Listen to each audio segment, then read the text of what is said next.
Vamos começar de novo, gente.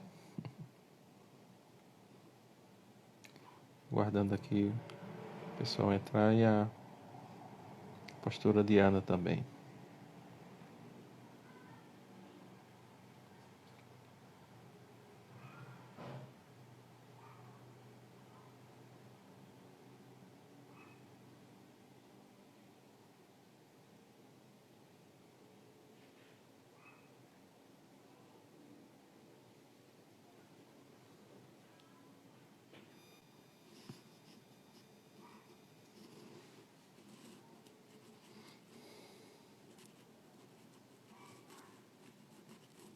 Guardando mais um pouco.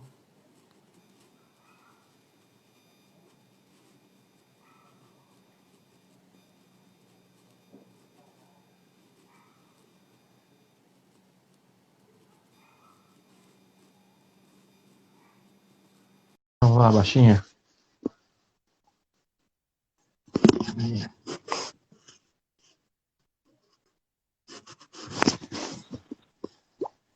Fala, careca! Oi, baixinha. Então, tem que falar aí. Não estranhe, por favor. Avisa o povo, avisa. É normal essas terminologias. Careca e baixinha ou pocket. Ai, ai. Guardar mais um pouquinho aqui. Deixa eu só enviar aqui alguns convites. Né? Pessoal aqui.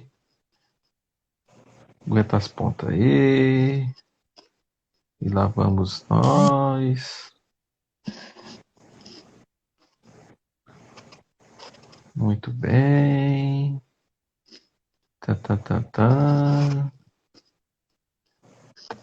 Toca a musiquinha aí. Não, que é a música de pop.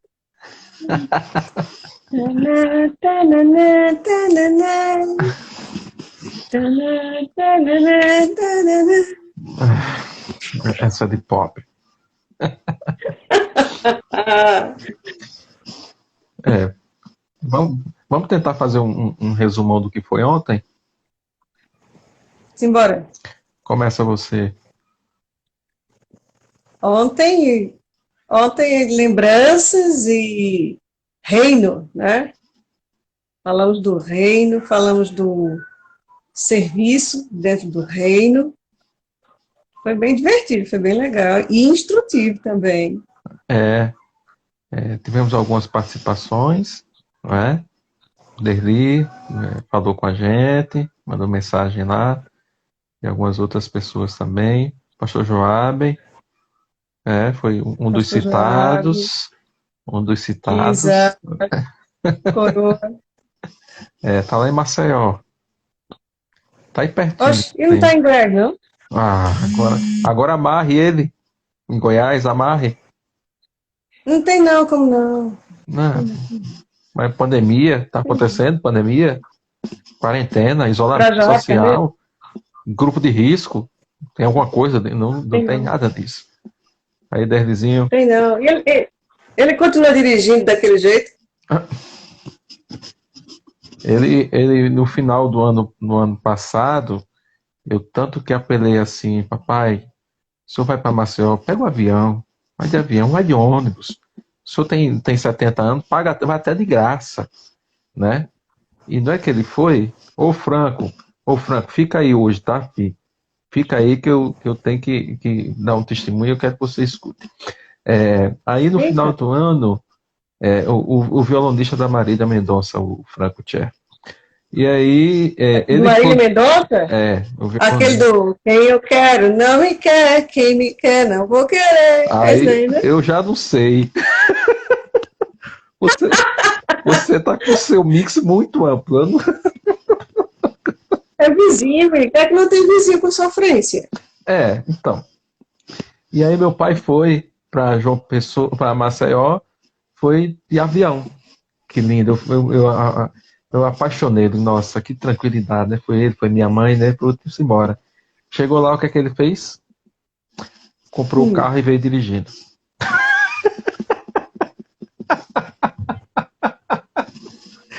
Não dá para aguentar, filho. Esse é meu Esse pai. é fogo. Esse seu pai é fogo. Vamos lá. Ah, o Franco curtiu aí, ó. Ele sabe das músicas aí. Né, Franco? Você tá vendo? Essa é a pastora Diana lá do João Pessoa, tá, Franco? É fã da Marília. É fã da Marília por conta dos vizinhos. Mas vamos Olha, lá. eu tenho visto frente, minha gente. Tem um negócio aí dos R$ 50, que é dela também. Eu sei. É. Há controvérsias. Mas vamos lá. Ó, aí a gente falou um pouco ontem sobre alguns detalhes sobre o reino, né? Você trouxe alguns textos para a gente. E hoje a gente vai se aprofundar um pouquinho mais.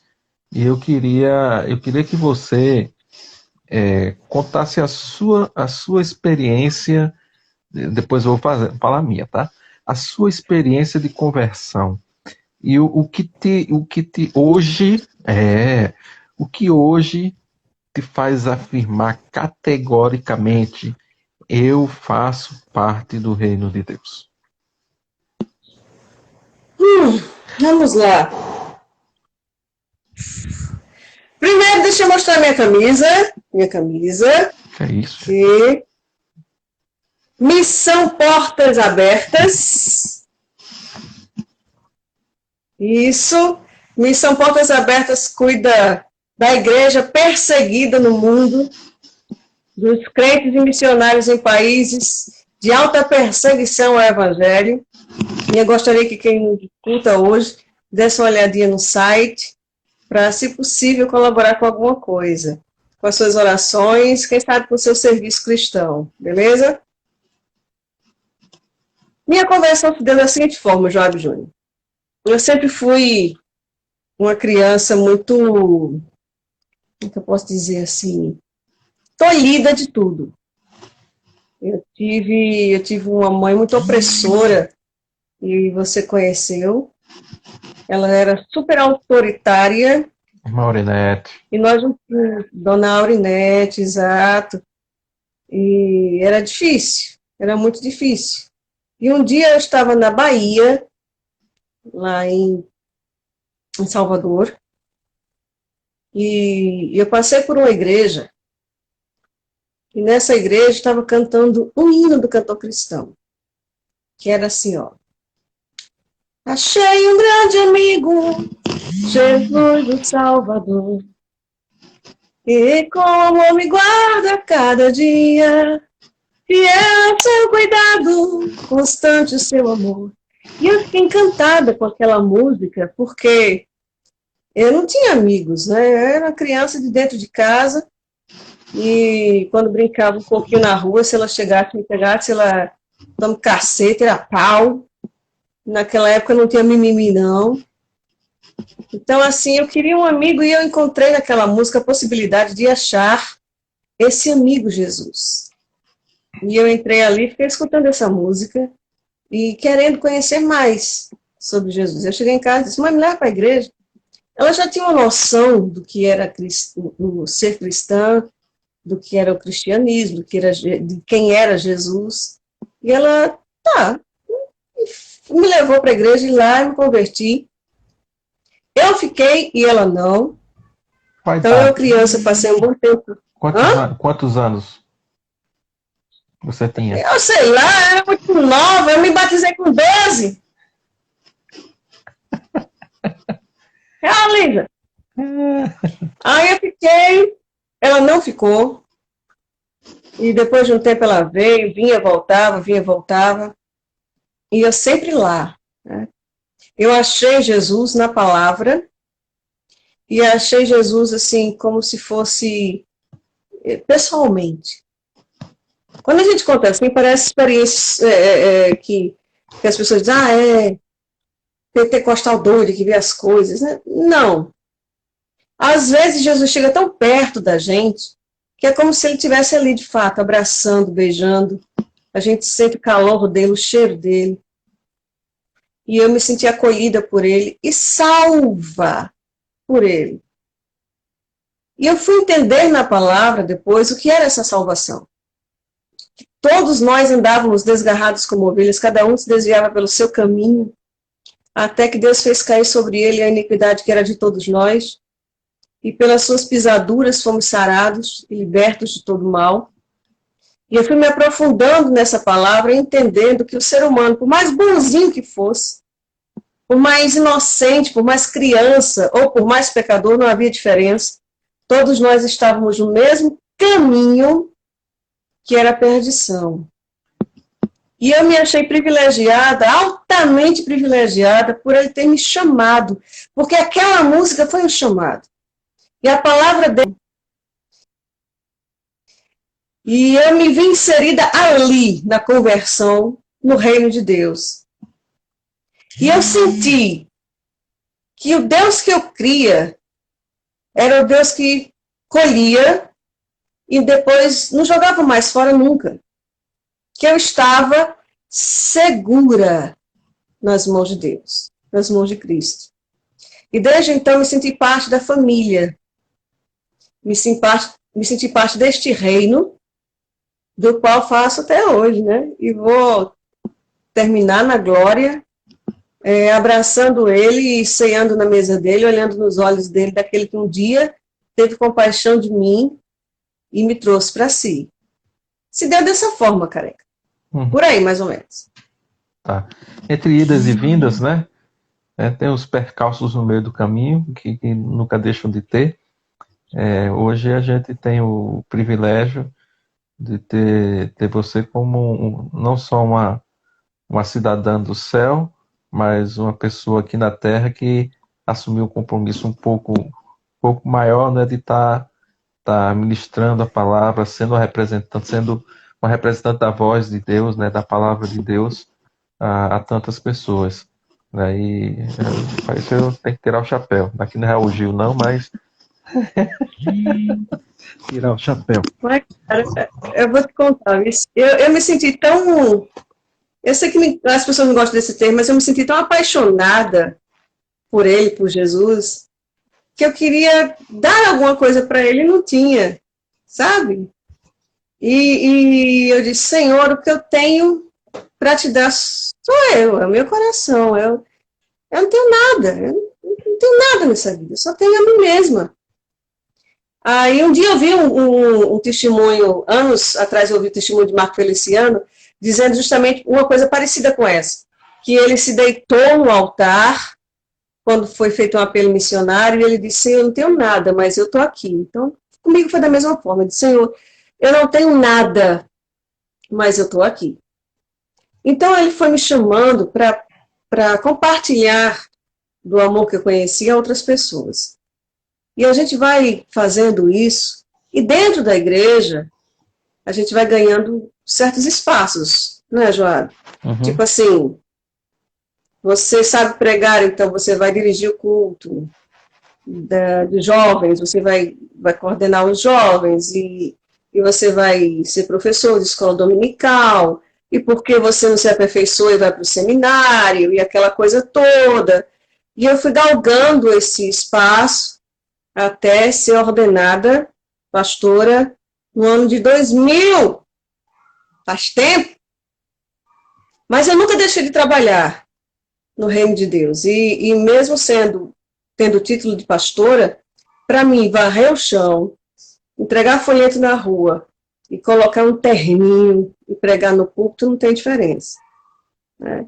O que há diferença para mim ser pastor ou pastora é o cuidado com as ovelhas, porque nós vamos dar conta a Deus de todas elas. Então, o bem-estar delas e a alimentação, nós somos despenseiros da graça de Deus, é por nossa conta, boy. É dos pastores. Ui. Ai.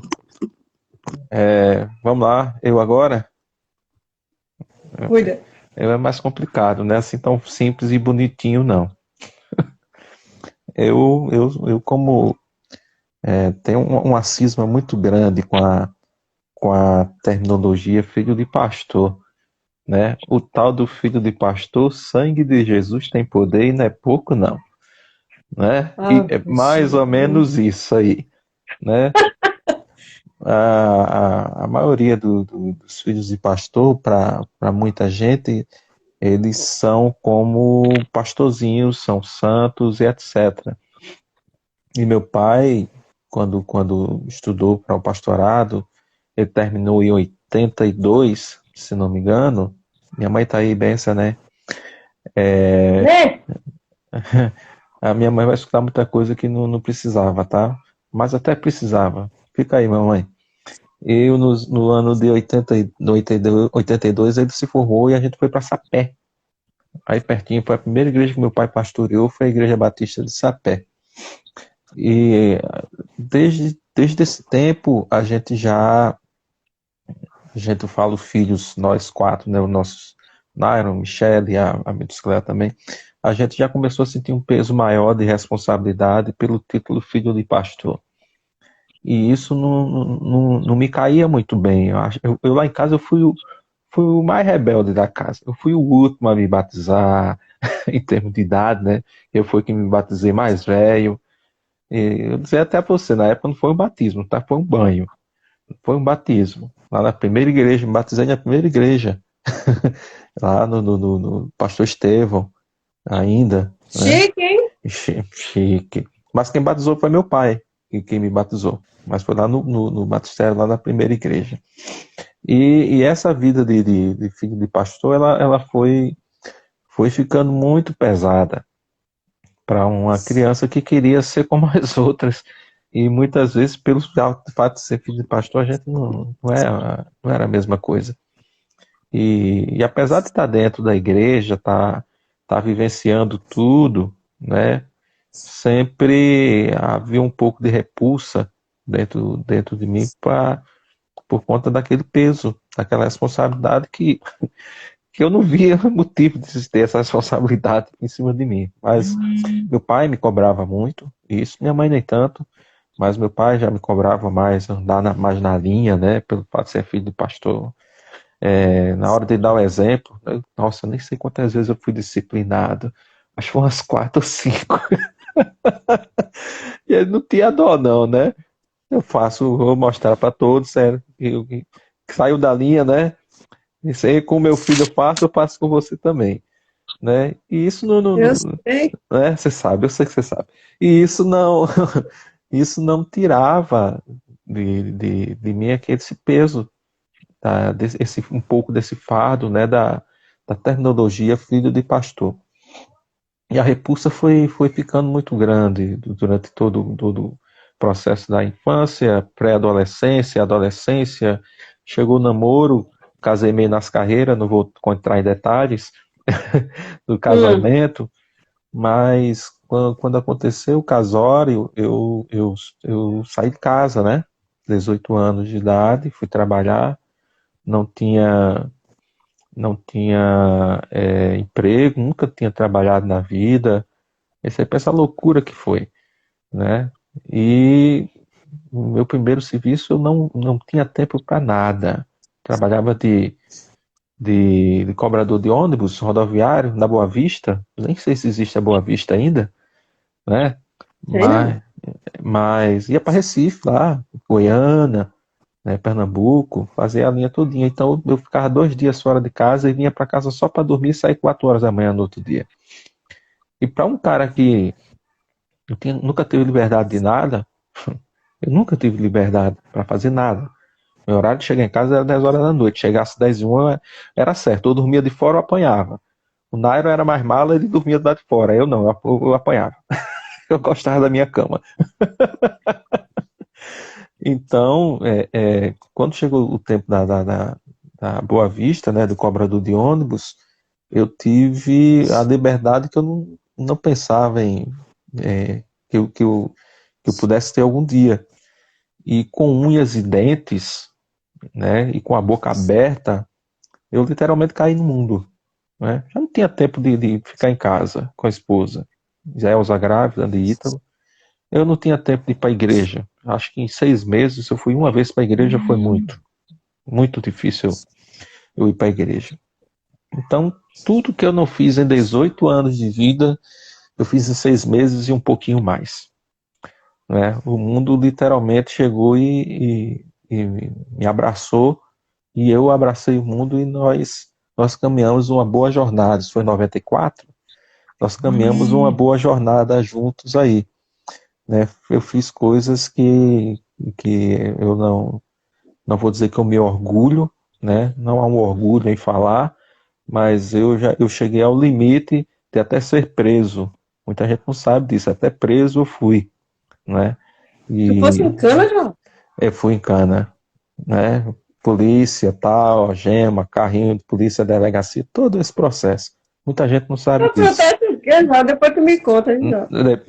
Não, acho que é melhor não.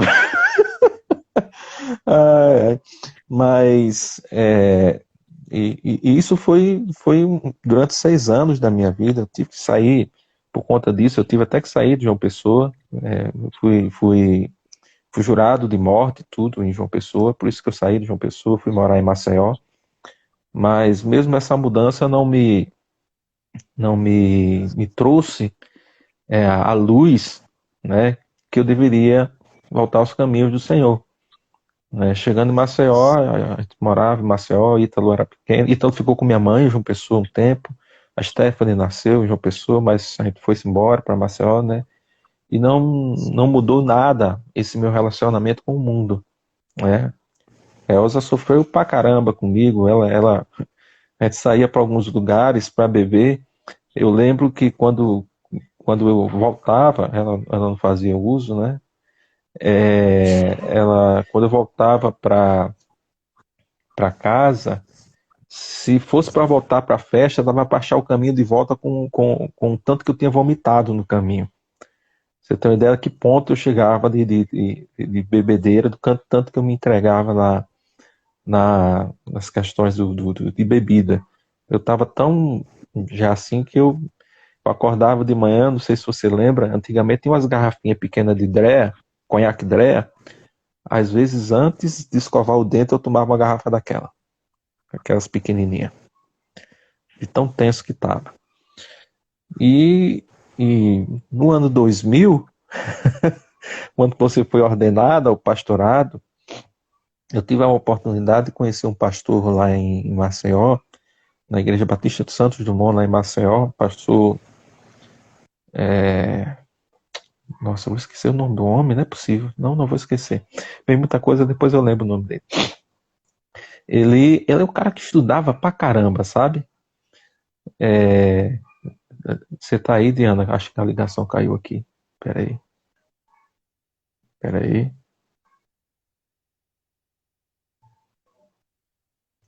Estão me ouvindo, gente? Dá um ok aí pra mim se vocês estão me ouvindo.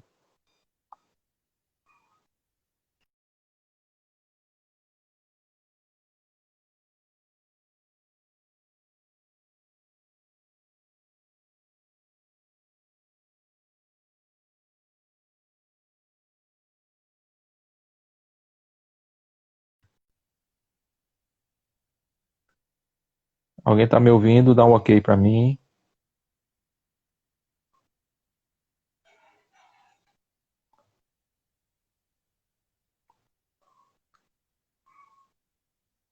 Alhandra, Ana Lu, tudo bom? Tá ouvindo? Ok, ouvindo. Aguardando a Diana, que acho que foi ela que caiu. Saudade, viu, Lu? Volta. Em nome de Voltou, Jesus. cara? Voltou. Volta. Continua. Volta em nome de Jesus. E no ano de 2000, quando você foi ordenado ao pastorado, eu tive a oportunidade de conhecer. Eu ia à igreja, né? E conheci um pastor, e ele tem aquele negócio, aqueles encontros do G12, né? Ele disse assim: eu tenho como fazer um trem daqui sem ser aquilo tudo. Ele fez um encontro e disse: não pode ser aquilo tudo. Era pastor Batista. Não pode ser aquilo tudo, a gente pode fazer diferente. E ele fez um encontro, não, mais ou menos naquele estilo lá, só que era uma coisa muito punk, sabe? Foi um intensivão. Foi um intensivão, porque eu lembro que a gente saiu num sábado de madrugada, fomos caminhando ao local onde foi o encontro, uma chácara da Igreja Adventista.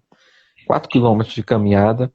Quando chegamos lá nesse lugar, às 7 horas da manhã, Diana, a gente ficou das 7 da manhã, sem brincadeira, das 7 da manhã às 11 horas da noite, com ele palestrando. Direto? Direto, das 7 da manhã às 11 da noite. Não tivemos café da manhã, não tivemos almoço e não tivemos jantar. E a gente não foi preparado para isso. E a gente não foi. O pastor Claudemir, obrigado, Marlene. Obrigado, Marli. O pastor Claudemir José.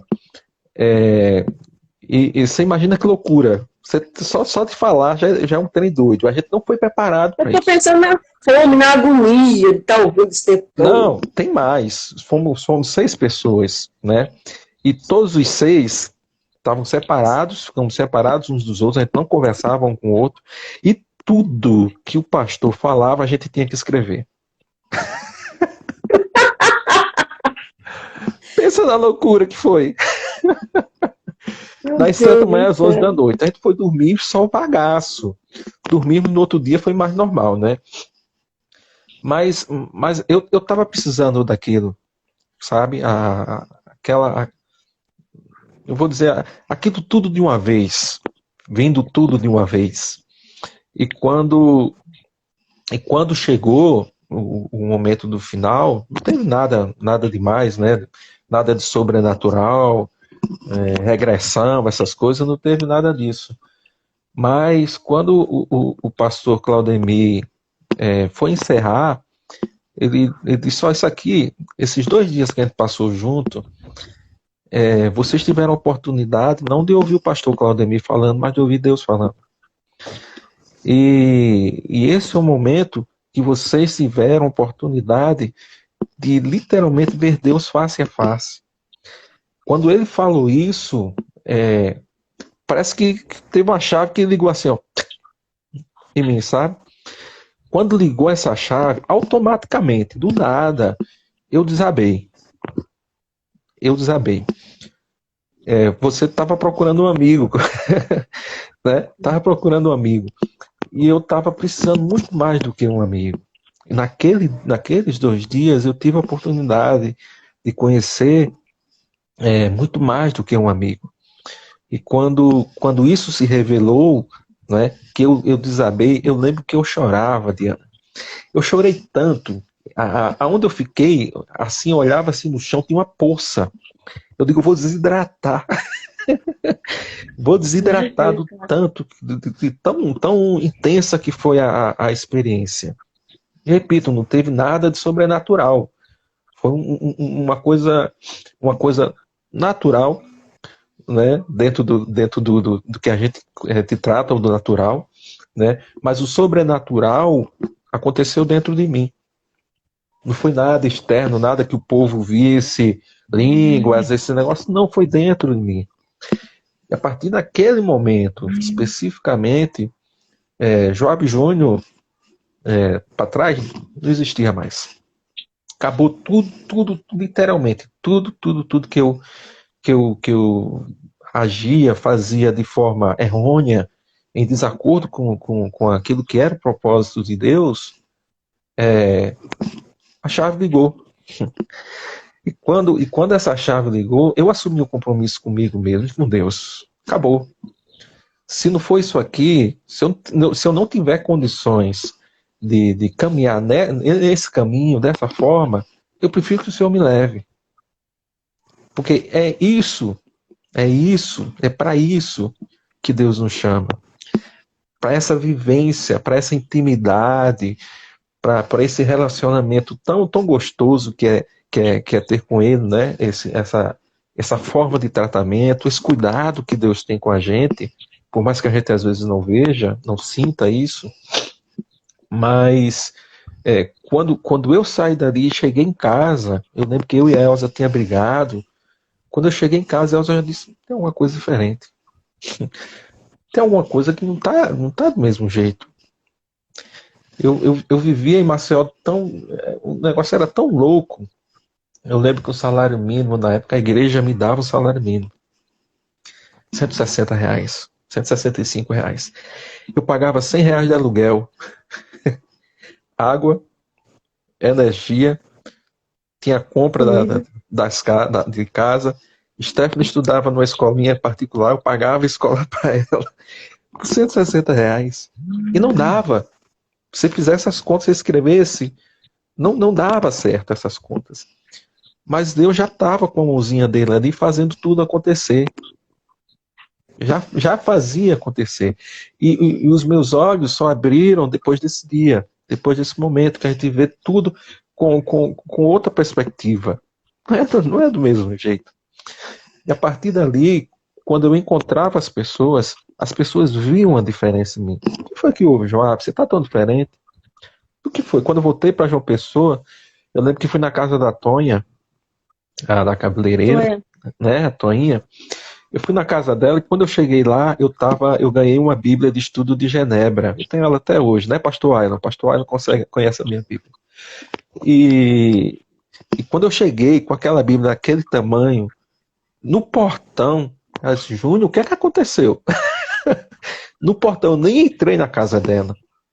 Ela já deu um tirique assim, né? E a partir daí, eu assumi o compromisso comigo, com Deus. Acabou. Tudo que eu fizer, tudo que eu pôr a mão, eu quero fazer com excelência. Eu quero fazer para que o nome de Deus seja glorificado, seja honrado, não meu. Né? Aconteceu, nossa, Joab. Não, Joab não é ninguém, não. Ministro de louvor, não, é o cara da música. Presidente da associação E3. Ela, não, sou o cara que estou à frente, não presidente. Não quero nada para mim, que eu não mereço nada. Tá? Toda honra e toda glória é para Jesus, e eu vivenciei na pele isso, naquele dia, naqueles momentos, sabe? E de lá para cá foi mudança de vida, né? As pessoas olham para mim com um olhar, nossa, eu queria tanto ser como você. Entre aspas, eu fico feliz porque a Bíblia diz que nós devemos ser espelhos, né? As pessoas têm que olhar em nós e ver o reflexo de Cristo, né? Eu me sinto feliz nesse sentido, mas não me enaltece, não sinto orgulhoso, nada disso, não faço mais do que a minha obrigação em agir dessa forma, sabe?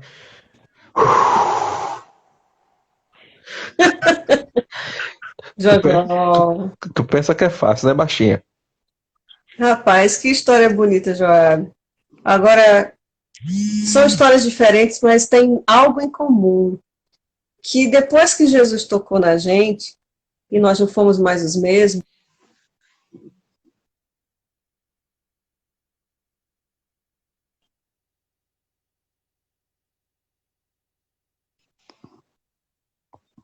É, para você como noiado, beberrão, doideira, não pensava que existia um vazio dentro da gente tremendo.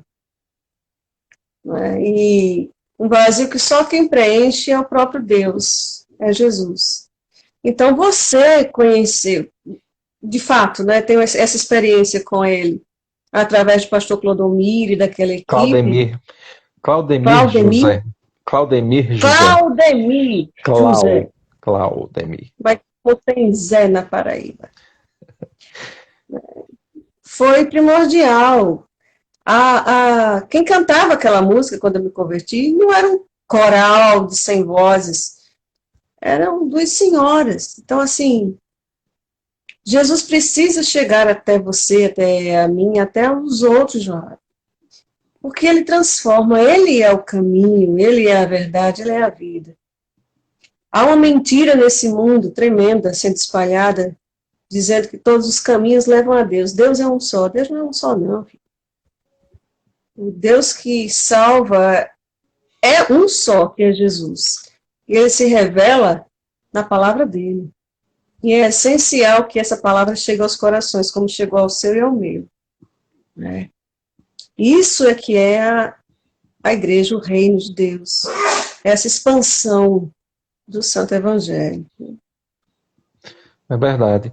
E é muito bom quando a gente pode compartilhar experiências como essa, não com orgulho do que foi o nosso passado, mas com orgulho daquilo que Deus pode fazer nas vidas das pessoas, que não tem pedra bruta que não possa ser lapidada pelo nosso Deus, né? Se nós nos entregarmos literalmente nas mãos dele, ele faz o que ele quiser, né? E vai ser para a glória dele, né? Se tiver de ser lá em cima, né? Se ele tiver de nos colocar lá em cima, ele vai colocar e vai ser para a glória dele. Se tiver de ser lá embaixo, nos porões, não é, Ailon?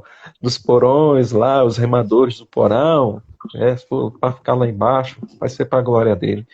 Né? O importante é estar no Mas é reino. porque o reino, é porque a noção da gente de glória é diferente, né?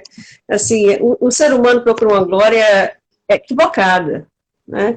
Um dia uma pessoa perguntou assim a mim: ô pastora, por que a senhora não é igual a outros aí que pregam para multidões e tem, sabe, assim... Em outras palavras, eu queria saber por que eu era tão pequeno, né? Em qual sentido? Porque eu porque, entendeu? O mundo, inclusive o mundo cristão, às vezes se perde e pensa que grandeza são números, né? E eu contei para ela que um dos maiores pregadores da nossa história, Spurgeon, se converteu numa pregação de uma frase só, de um diácono numa igrejinha pequena, e através desse diácono ele se tornou príncipe dos pregadores e salvou centenas de almas, quiçá milhares de almas. Às vezes o trabalho de um se perpetua por mais tempo do que o trabalho de uma multidão. Então, assim, Verdade. a glória é diferente, né, Jojo? É diferente. É. E eu sou muito grato a Deus e ter me dado a oportunidade de poder voltar. Né? Tanto tempo que eu perdi na vida, não foi só 6 anos de loucura, né, de 94 a 2000, mas foi toda uma vida que não foi uma vida verdadeira, entregue verdadeiramente na a obra de Deus. Né? Tudo a gente fazia, mas faltava um pouquinho da essência do Espírito Santo, sabe, para dar aquele toque de refino, né? Mas serviu, boy. Serviu Hã? de experiência, não é? Nossa, eu sou grato a Deus por cada surra que eu levei, por cada repreensão que eu tive, por tudo, sabe? Tudo terminou culminando hoje, né, no que é o Joabe. Né? Se eu não tivesse apanhado tanto que eu apanhei, aprontado tanto que eu aprontei, eu não contei quase nada aqui, tá? Aprontado tanto que eu aprontei, vivenciado tantas coisas na minha vida, eu não seria o que eu sou hoje, porque eu tenho experiência de estar dos dois lados, vamos falar assim, né? E tenho propriedade para falar do lado de cá é bem melhor, É. bem Eu melhor. não posso falar que estive dos dois lados, Joab. Nunca fui do mundão, né? Eu tive um deslize, uma queda na minha vida, de um momento muito rápido. E nessa queda eu fui literalmente abandonada pela igreja. Eu lembro. Eu fui jogada fora. Eu encontrei você lá, Literalmente. não sei se você vai lembrar, eu encontrei com você lá na frente do Correio, no centro, Descendo do ônibus. descendo do Você e ônibus. Elza. Não, eu lembro. Lembra? Você me olhou com os olhos espantados assim, como que eu diga, que é isso? Né? Que é isso? Como assim? E aí, Como é que é isso? aconteceu, né? Assim, o povo nem sabe o que é, aí vai ficar sem saber. É, E, e naquela época de fragilidade, sabe, eu fiquei sem ninguém. A igreja que eu me dediquei, que eu amava, que eu trabalhava por ela, me jogou fora. Porque você tem que trilhar um caminho sempre reto. No dia que você escorrega na maionese, você é jogado fora. E um dia a gente vai conversar sobre isso nessas lives, viu? uhum, Porque hoje eu tento recuperar os caídos, os desviados, os desiludidos da casa do Senhor, mostrando para ele que Deus é maior, que Jesus ama, e transforma, que há sempre uma segunda chance, uma oportunidade, mas a igreja, às vezes, ela no lugar de ajudar, de curar, de acolher, ela mata. E eu fui abandonada, Jojo. Civil de experiência civil, mas é uma coisa que eu não tenho, qual é o nome daquela doença que esquece as coisas? Como é o nome da... Alzheimer. Alzheimer não é que treme, não, é Parkinson que treme, Eu não tenho Alzheimer, então eu não esqueci, vai ficar na memória para o resto da vida, e serviu para mim de exemplo do não faça igual. Você está vendo a pergunta do pastor aí? Tô ceguinha. O óculos mineiro.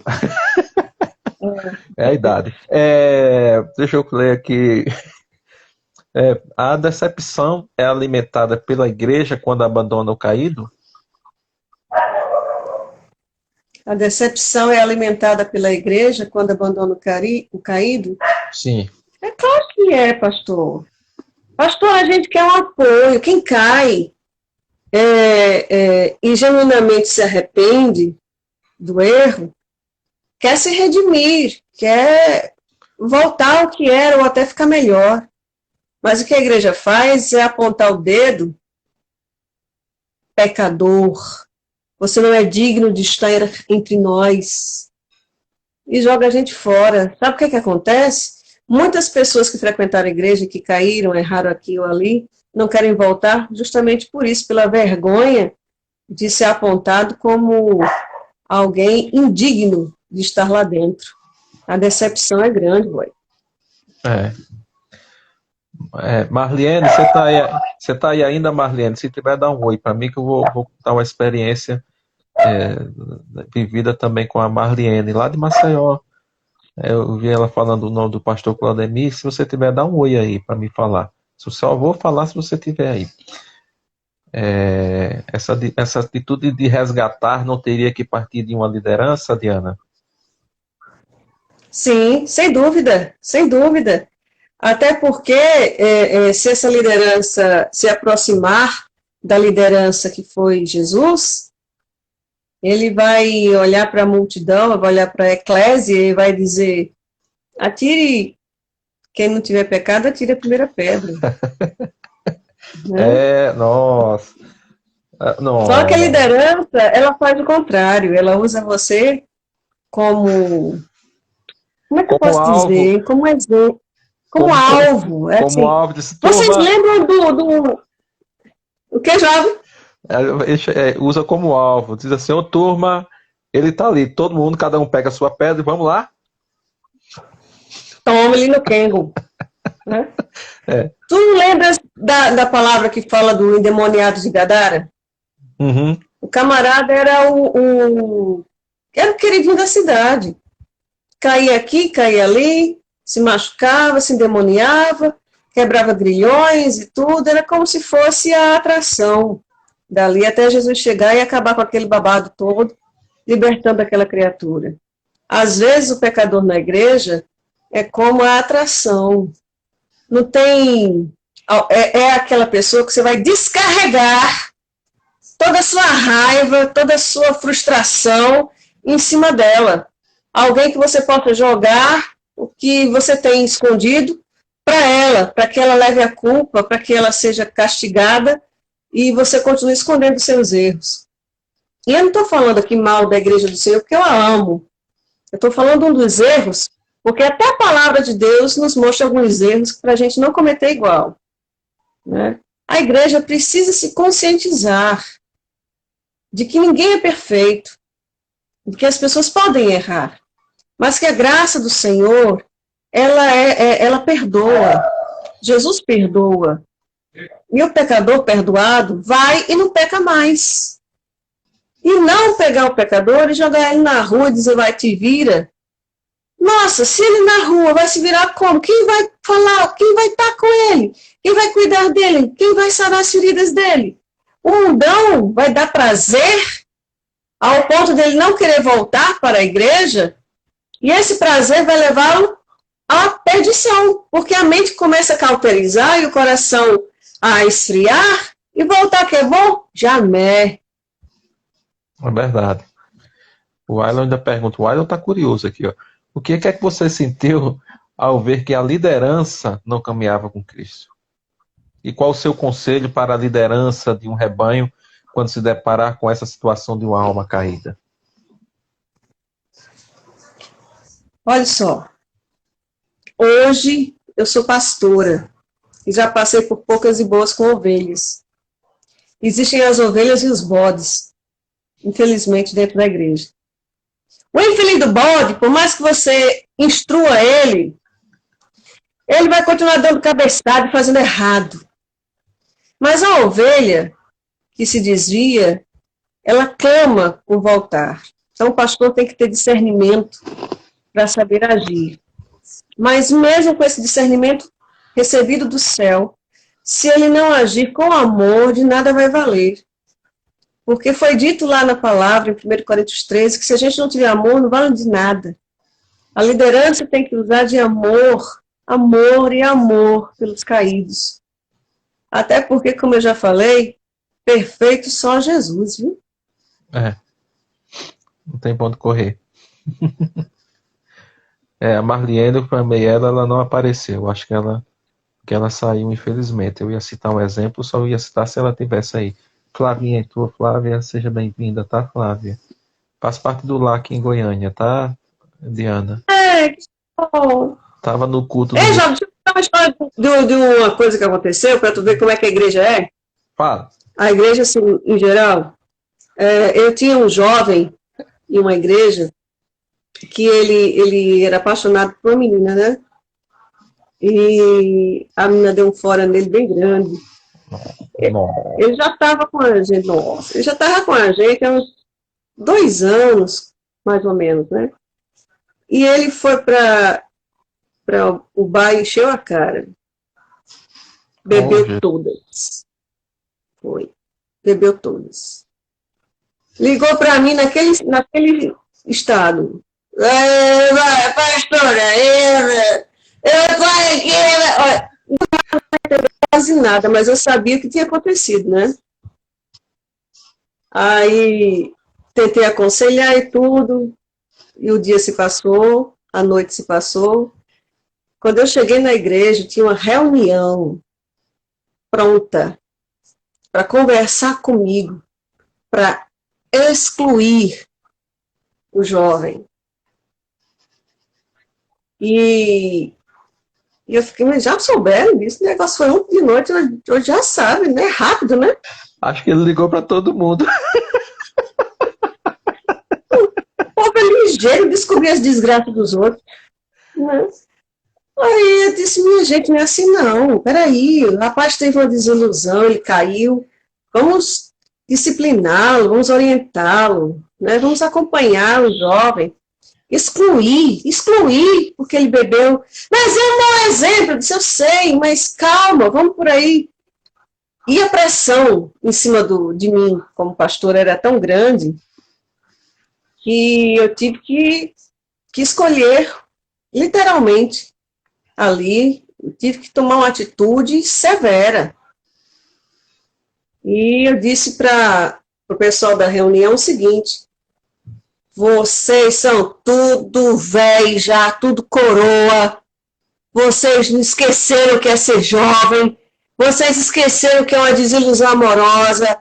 Vocês esqueceram o que é pecar. Vocês esqueceram, foi? Vão tudo para casa, eu não quero mais ninguém aqui. Vaza! Vou orar e pedir perdão a Deus. Certo? Que esse jovem que eu vou cuidar dele, pode deixar comigo, eu vou dar uma bronca. E jovem, literalmente, e eu dei uma bronca nele, eu dei. E eu não passo a mão em pecado. Mas eu achei tão estranho a igreja que o abraçou, que o batizou, que estava com ele durante uns 2 anos, porque ele pecou, a vontade da igreja era jogar fora. Entendeu? Uhum. E assim, se fosse outro líder, tinha jogado fora por causa da pressão. Mas a liderança só pode ter um tipo de pressão, que é a do alto, da palavra. não pode ser pressionada por membros antigos, por cargos maiores, por situação financeira. Não pode ser pressão para você gerir o reino de Deus, né, aqui na Terra. Não pode haver esse tipo de pressão e você ceder pelo mais fácil ou para não se prejudicar.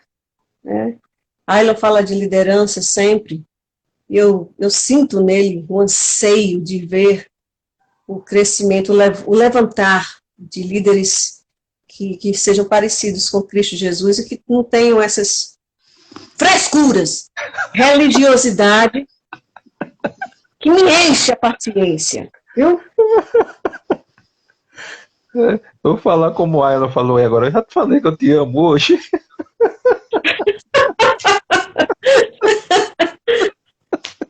Ai, ai. Mas é assim mesmo. Eu estava falando com a Flavinha que está aí, né? Acho que foi semana passada, foi essa semana. Como é difícil a gente convencer as pessoas a fazer a coisa certa. Como é difícil. A gente falando para crente velho, né? Eu acho que é batido, né? Mas fazer a coisa errada é tão simples, tão fácil, né? Isso aí, para achar uma pessoa para fazer a coisa errada é no instante. Não fazer a coisa certa. Eu não sei se vai dar tempo, eu estou meio ocupado e tal, né? Mas para fazer a coisa errada, vai aparecer gente rapidinho. A semente do pecado já atiça os nossos desejos mais profundos, né? Para cair na gandaia mesmo. E se a gente não tiver pessoas com discernimento, com sabedoria, para saber lidar disso, com essas situações dentro da igreja, acontece que a gente termina expurgando pessoas que deveriam ser cuidadas, ser tratadas, né, por pessoas que se dizem estar no reino.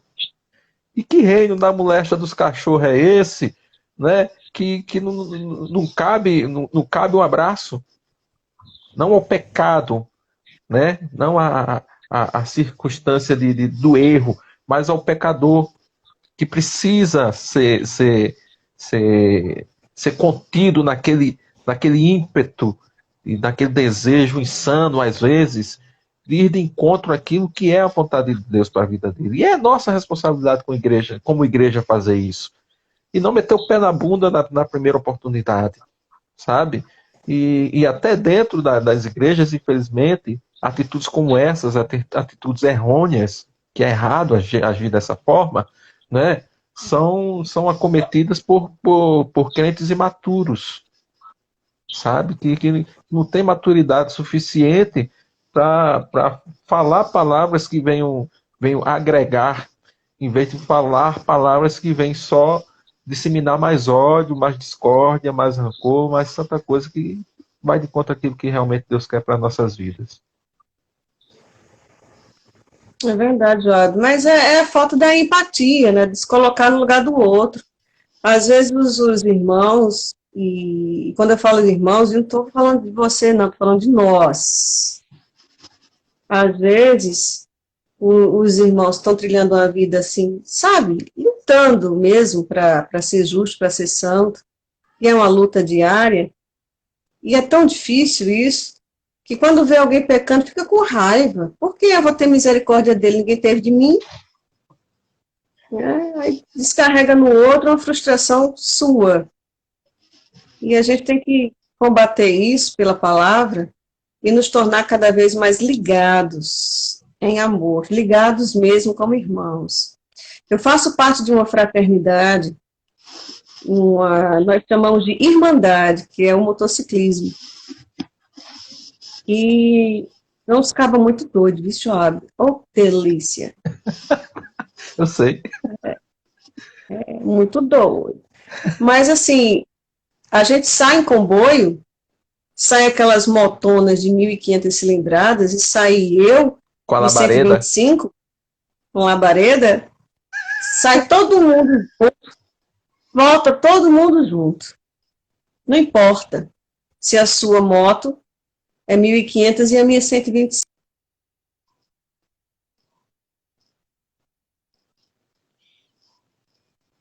imagina dentro da igreja, devia ser assim conosco, né? Que dá para um, dá para todos. Era assim na igreja primitiva. Tinham tudo em comum, nada faltava para ninguém. Então, assim, eu não creio que seja tarde para a gente reviver isso. A igreja de Cristo tem os seus altos e baixos, mas se depender de mim, de você, de Ailo e dos outros, dá para fazer semelhante como era antes. Amém. Amém. Baixinha, tu quer que eu te conte uma coisa? Quer ver? Tempo acabou. 55 minutos. Mas que passa! Não parece, né? Pois é. Tem que marcar uma dessa por semana, hein, Thiago?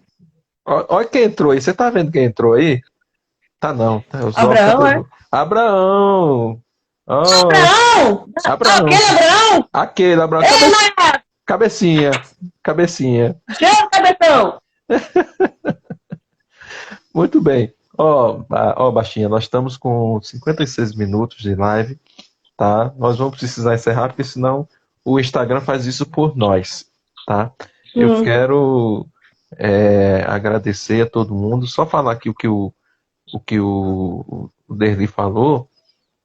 Fala, Derli. Zaqueu era corrupto, Paulo assassino e perseguidor. Cadê? Ambos tiveram um encontro com o mestre, né?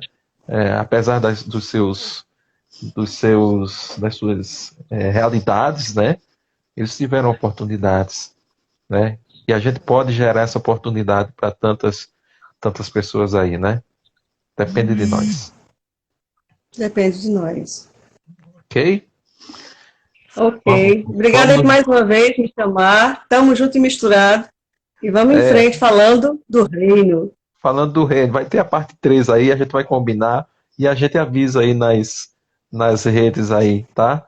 Que Deus possa abençoar cada um de vocês que esteve aí com a gente. Zé Antônio, Abraão apareceu no finalzinho, Lucilene, Ailon, Fernanda, Flavinha.